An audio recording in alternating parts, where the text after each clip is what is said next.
Hey, you're tuning in to Unleash Your Inner Goddess, Season 2, where we are deep diving into life and business as a neurodivergent entrepreneur. This season is dedicated to fellow ADHDers, autists, those with dyslexia, sensory processing, bipolar, and more. Before we get started with this super juicy episode, I just wanted to take a minute to ask you to share this podcast with your network or on your socials.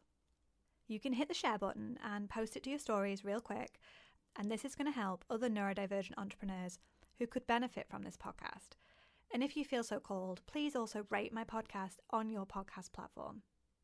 Right, let's go. I wanted to do an episode about holistic approaches to business because I feel like what I'm about to share with you is so often missed by entrepreneurs and business owners, especially those who are doing all the things, working all the time, and have very few boundaries. And they are, in my opinion, the ones who need this holistic approach the most. So I love to mix the holistic with the strategy and the planning and the executing, the woo with the science, and the work with the rest. It just makes sense to have some semblance of balance. And while I think true balance is difficult to attain or keep up, as life is like a pendulum, swinging more towards your business or your parenting tasks, time with your family to rest, recovery, sometimes even survival. And it's being able to bring yourself back to alignment, back into flow, back to baseline faster. And if your baseline is a place of calm, focus, being able to listen to your body and honor your emotions, it is really not a bad place to be. So I used to be a seamstress, creating bespoke, high-end, often custom pieces of clothing. And I had no sense of boundaries. So I had no sense of when to stop replying to clients past bedtime. I would always squeeze in last-minute orders, even though my books had closed. And I was far too generous with discounts. And I had no routine for working either, which would then end up with me having far too many orders to complete, not enough time, and not enough money, but not enough time. So this often saw me staying up past midnight to get those orders made up and out on time. On the run-up to Christmas was always particularly hairy. I don't even think balance, alignment, or flow was even considered. Each Christmas season, I resigned myself to 5 a.m. starts and going to bed past midnight for literally 6 whole weeks straight. Once the last order was finished, pressed, packed and posted, I would immediately fall ill. It became a bit of a joke in our household that the week before Christmas I would be ill, and we'd always guess what day that would be. That illness was my exhausted body forcing me to get some rest. It was worn out, pushed to its limits, ignored and not taken care of for 6 whole weeks. And this happened for 6 years straight. And before I went on my journey from rock bottom, or the pit as I called it, which you can listen to in Season 1, Episode 1 if you are interested in how I turned that shit around. But before that, this was exactly how Christmas looked for me. And since doing the inner work, learning about how to nourish and look after my brain and my body health, I haven't been sick at Christmas once. In fact, I am rarely sick outside of the realms of my chronic condition. So you can see why I'm so passionate about it and why I want you to know about this stuff too. Imagine if you could make some small changes to how you look after your body and see improvements like being less sick, more alert, less fatigued, more focused, better stomach activity and better bowel movements, less headaches, better sleep quality, less stress responses in your body. And of course, I cannot promise or guarantee any of these, and I am not a doctor, so please listen to the next part and seek any clarification on whether these are right for you with your health professional.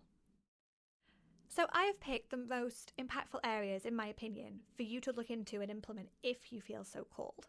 4 impactful areas. And they've all directly impacted my business, how I work, and how I feel working in a positive and easy to maintain way. This is all part of alignment, right? So in episode 1 of this season, and we're in season 2, we looked at how to accept and how to see our neurodivergence as neutral. Remember, it just is. It's neither negative or positive. In episode 2, we looked at how to challenge our thoughts around neurodivergence and how our brains are actively working against us. And last episode, we looked at more of a strategy to remove or adjust tasks, people and places that fill us with dread, boredom or distraction. And now we are on to the inner body work. So it's all building from each other. Okay, so the first thing I want to look at is sleep. And I know sleep is talked about so much, but listen up because this stuff literally changed my life. Sleep is often one of the first things that we readily give up. When we have an important task to do, we might stay up late or we might get up extra early. We might be working right until we go to bed or watching stimulating TV or playing high-intensity games.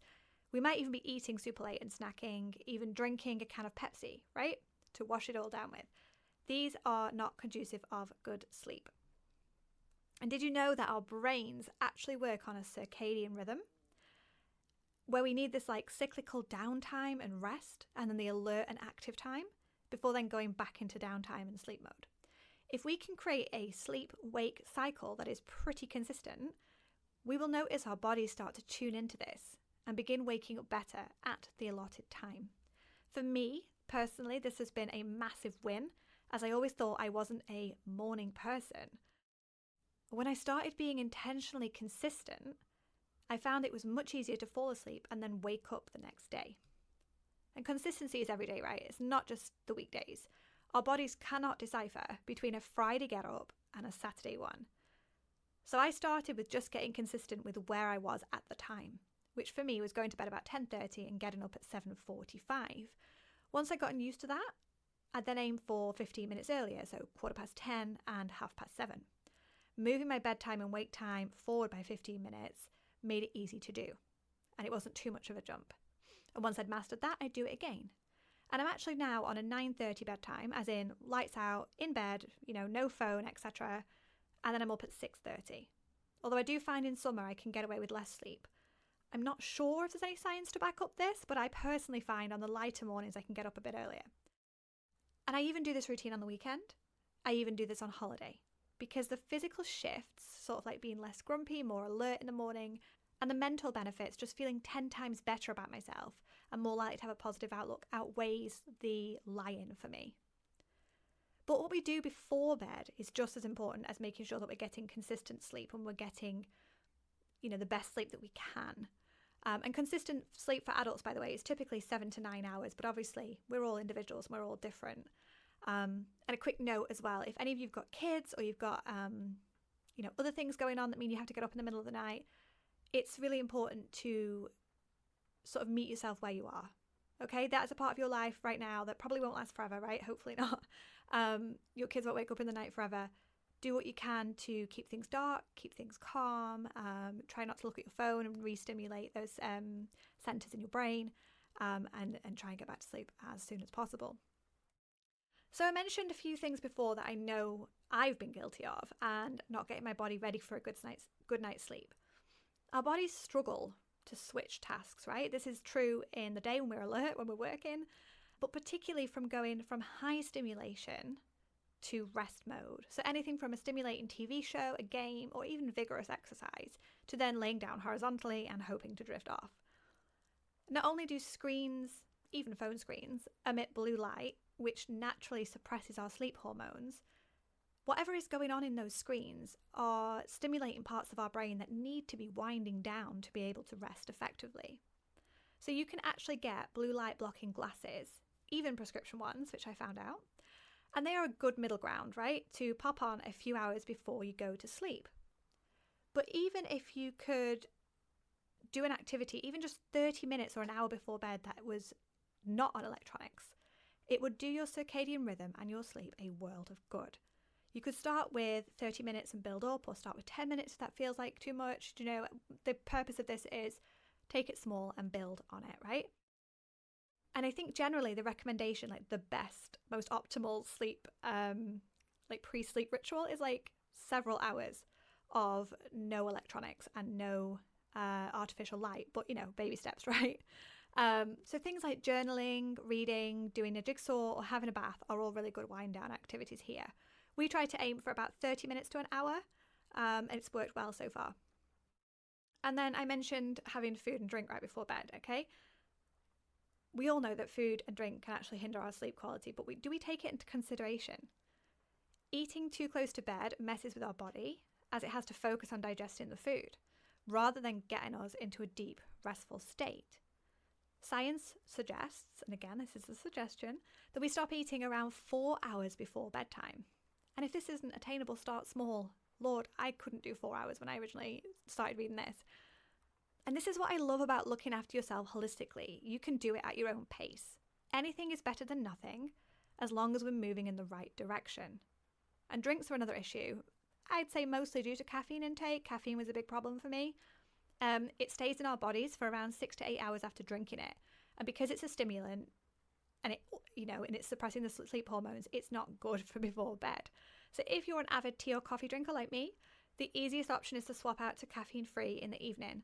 And things like Pepsi, Coke, Dr. Pepper, and most energy drinks also have caffeine in them.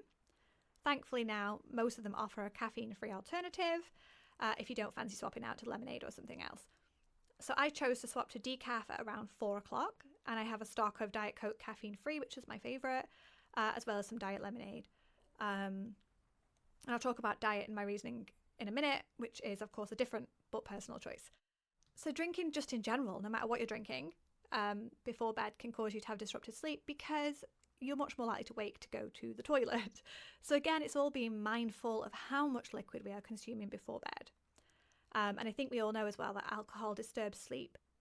Studies have found that we are likely to not have as much deep sleep, so sort of the restorative sleep after consuming alcohol. So again, it's mostly just being mindful and maybe tracking how you sleep after these activities, after these foods and drinks. And I really want to recommend the app Bearable. It is actually more for tracking overall health, symptoms of illness and chronic conditions, which is what I initially signed up to it for. But you can customize all the inputs and track your sleep, your eating and drinking habits, any pain and symptoms, bodily functions, and more. It is fab. They do a free version, but the paid version is something like $22.49 annually. And I'm going to link it in the show notes because I found this a real help for me to have an overview of how I was feeling after certain things and how well I was sleeping and so forth. So there are other things you can do, like having your alarm go off on the other side of the room. So you have to physically get out of bed to turn it off. This has been another game changer for me. Great for serial snoozers. But I think the most transformational are the consistent sleep and what you do on the lead up to going to bed. So you can track it on a habit tracker too, okay? So if you're not interested in an app or you think that's too much or too extra, I have a printable you can use where you can write 3 things you're aiming to do and each day you tick them off, right? So it doesn't have to be sleep related. It could be anything that you're wanting to do that I'm going to discuss in a moment. So you can use it for anything. Once you're keeping on track of it, you can put the crosses on the days that you didn't do and you can look at why. Okay, what happened that night that led me to stay up late? Or, why didn't I do the thing? When we have data, we can do better, right? And that is what we're trying to do. We're trying to have a better alignment, a better ease and flow in our lives and just have more sleep, right? Okay, the next one is food and water consumption. So I mentioned a fair bit in regards to sleep, but I'd love for you to consider when you are eating. Is it at optimal times? Are you even missing meals because you're hyper-focusing and don't realize the time? If that's you, schedule in some reminders, some alerts on your phone. Perhaps you're grabbing snacks or high sugar foods because you haven't got a clue what to make. Consider making a meal plan in advance, even a super simple one that you can just choose a meal from rather than like a regimented plan. I think I pushed away from creating meal plans for so long because I didn't want to be sort of told what to eat by my past self. But just having a list of suggestions that I would generally have things in to make was super helpful for me. And maybe you're eating foods that disagree with your body, right? Maybe you suffer from IBS symptoms, wind, bloating, heartburn. It is worth trying to find out if you can feel on a more even keel with your food. This is where I recommend you work with a health professional or a nutritionist. So I'm going to share my experience here, but I am in no way telling you to go and do this. I have literally lived for years with constant bloat. Sometimes my stomach would swell and I'd look 6 months pregnant. Certain meals would give me lots of gas and I'd suffer quite badly with intestinal cramps, often having to run to the bathroom within minutes of eating a meal. It meant that a portion of my attention was always on the pain or the discomfort of my stomach area. Planning what I was wearing in advance to allow for bloating, making sure there was a toilet accessible. My doctor said I likely had IBS and pretty much just sent me on my way. it wasn't until 2021 that I actually decided to look into what might work for me here. So I had done some research and I decided I was going to reduce my intake of sugar and carbohydrates, pretty much following the ketogenic diet. Again, I want to make this super clear that I was not advised to do this by a health professional. I made my own mind up to try this for 6 weeks, and any potential health risks were at my own behest. I had researched what additional supplements I needed, namely magnesium biglycinate and some electrolytes, and I pretty much removed all breads, pasta, potatoes, rice, and sugar-laden things from my diet, hence the diet lemonade I drink. So I got 4 weeks into this 6-week trial of mine, and I had seen so many positives that I was all in. And I've literally eaten that way ever since. Occasionally I take a few days off to eat what I want, what I call normal food. Surprisingly, restaurants in the UK seem to only offer something like a Caesar salad or a steak, obviously minus chips and minus onion rings, for those on a low-carb diet, and it can get pretty boring. So I do occasionally have the odd cheat day. However, when I consistently eat this way, I no longer suffer from bloat. Gas is non-existent, unless I drink Coke, and then I'll burp. I don't suffer irregular or urgent bowel movements anymore. I don't feel sluggish or tired after a meal, which is a huge one. It is great for my productivity. And I sleep better. And I also realised during this time that I'm actually sensitive to regular cow's milk.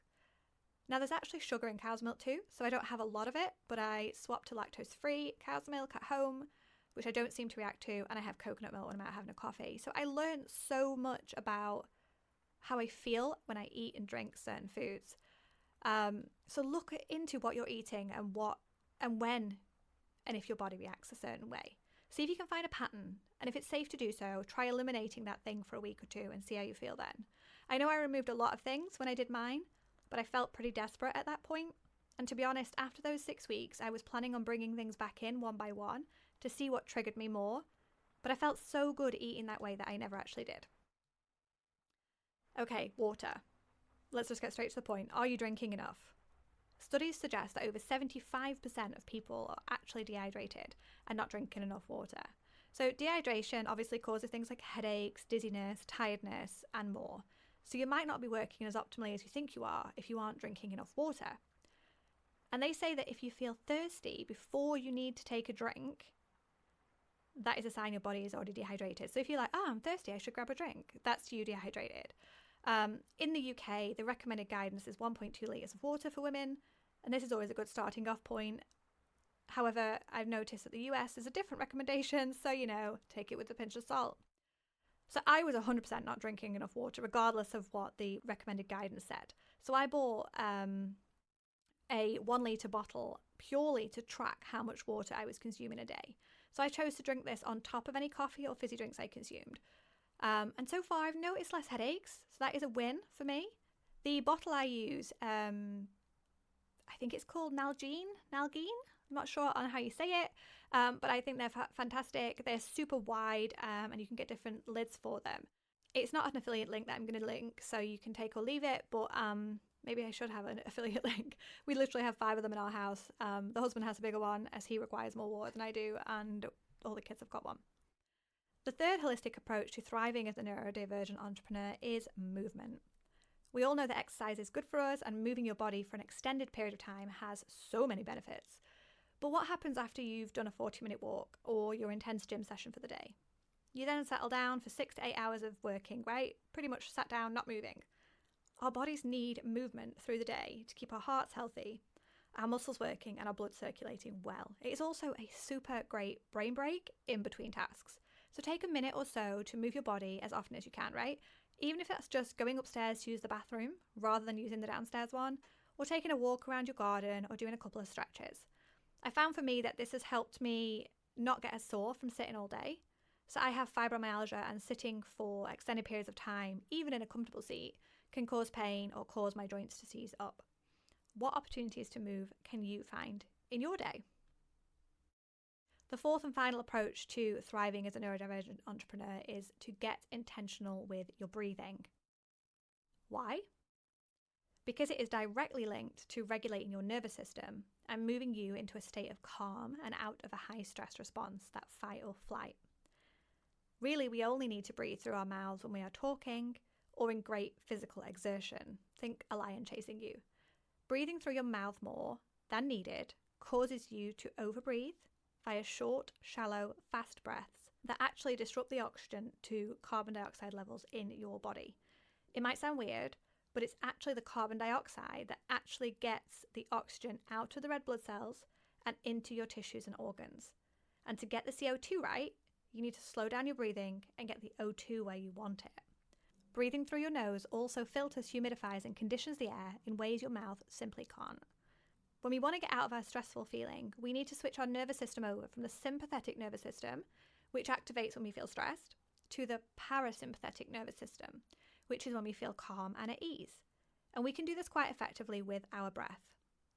Breathing in through the nose, nice and deep, into the belly, pausing for just a moment before doing a long, steady, slow exhale back out through your nose. If you can do the exhale longer than the inhale, you are onto a winner. So I'm gonna give you a little demo. Are you ready?